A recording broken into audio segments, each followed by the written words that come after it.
皆さん、こんにちは。チェコ語日本語学習チャンネルへようこそ。Ahoj všichni, vítejte na kanálu, kde se učíme česky a japonsky. 今回のテーマは、チェコと日本のことわざを学んでみようです。Dnešním tématem je: pojďme se seznámit s českými a japonskými příslovími. チェコと日本では似たような意味のことわざでも表現が全然違って面白いことわざがたくさんあります。そんなことわざに触れながら楽しくチェコ語を学んでいきましょう。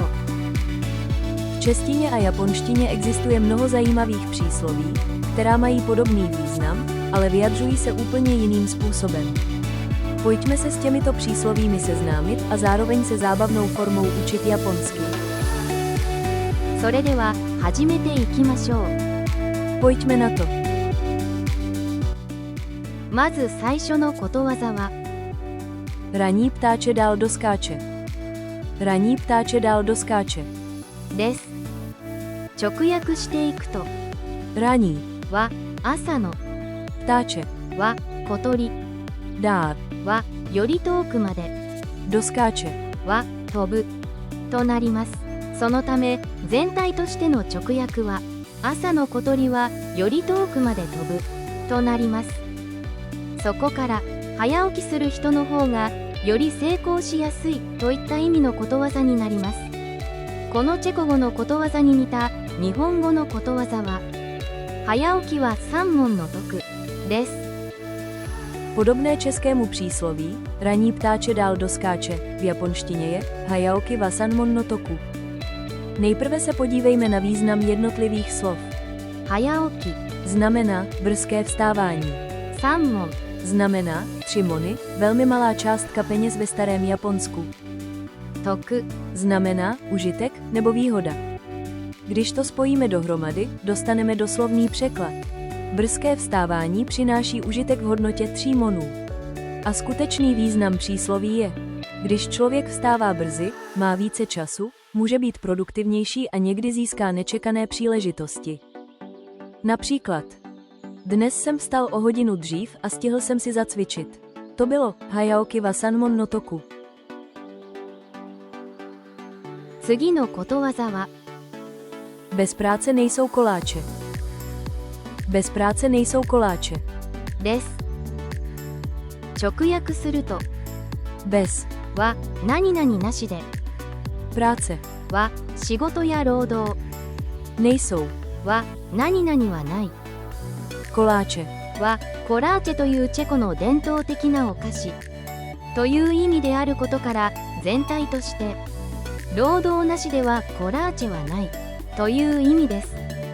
つまり頑張らなければご褒美は得られない、努力なしでは成果は得られないといったニュアンスになります。このチェコ語のことわざに似た日本語のことわざは、働かざる者食うべからずです。 Podobné českému přísloví bez práce nejsou koláče v japonštině je hataraka zaru mono kube karazu. Nejprve se podívejme na význam jednotlivých slov. 働かざる者 Znamená ten, kdo nepracuje. 食う Znamená jíst. べからず Znamená neměl by. Když to spojíme dohromady, dostaneme doslovný překlad. Kdo nepracuje, neměl by jíst. Toto přísloví znamená, že člověk by měl pracovat a přispívat svým úsilím. Ten, kdo nechce pracovat, by neměl očekávat odměnu ani užitek. Například: Petr nepracuje, ale chce dostávat peníze. Proto se o něm říká hataraka zaru mono kube karazu. 続いてのことわざは、 Jablko nepadá daleko od stromu. Jablko nepadá daleko od stromu. です。直訳していくと、 Jablko はリンゴ、 nepadá は落ちない、 daleko は遠くに、 od は何々から、 stromu は木という意味なので、全体としてはリンゴは木から遠くに落ちないとなります。そこから子供は親に似るという意味になります。このチェコ語のことわざに似た日本語のことわざは、カエルの子はカエルです。Podobné českému přísloví, jablko nepadá daleko od stromu, v japonštině je kaeru no kova kaeru. Nejprve se podívejme na význam jednotlivých slov. カエル Znamená žába. の Je částice vyjadřující přivlastnění nebo vztah. 子 Znamená dítě. は Je tematická částice, označuje téma věty. Když to spojíme dohromady, dostaneme doslovný překlad. Dítě žáby je žába. Toto přísloví znamená, že děti jsou často podobné svým rodičům. Mohou po nich sdělit vzhled, schopnosti nebo povahu.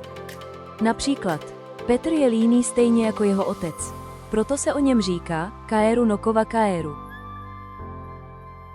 続いてのことわざは、 Trpělivost růže přináší. Trpělivost růže přináší. です。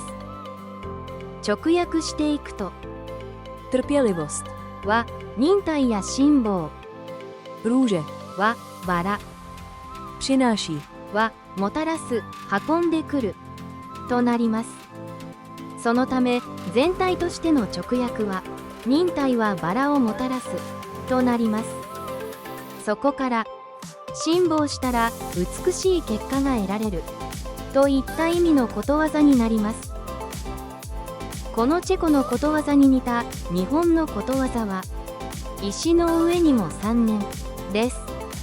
Podobné českému přísloví, trpělivost růže přináší, v japonštině je ishi no ue ni mo sannen. Nejprve se podívejme na význam jednotlivých slov. 石 Znamená kámen. の上 Znamená na vrcholu.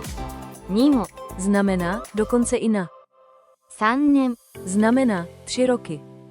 Když to spojíme dohromady, dostaneme doslovný překlad. Sedět i na kameni 3 roky. A skutečný význam přísloví je: i když je začátek těžký a nepříjemný, jako když sedíte na studeném kameni. Pokud člověk vydrží a nevzdá se, časem si zvykne a nakonec dosáhne dobrých výsledků. Například, někdo se učí japonštinu 1 měsíc a říká, že je to moc těžké a asi skončí, mohl byste odpovědět: ishi no ue ni mo sannen. Nevzdávej se tak brzy. 今回の動画は以上になります。この動画を見てチェコ語のことわざに興味を持っていただけたら嬉しいです。ご視聴ありがとうございました。 Tímto dnešní video končí. Doufám, že vás toto video zaujalo a že vás japonská přísloví zajímá. Děkuji vám za pozornost a za zhlédnutí.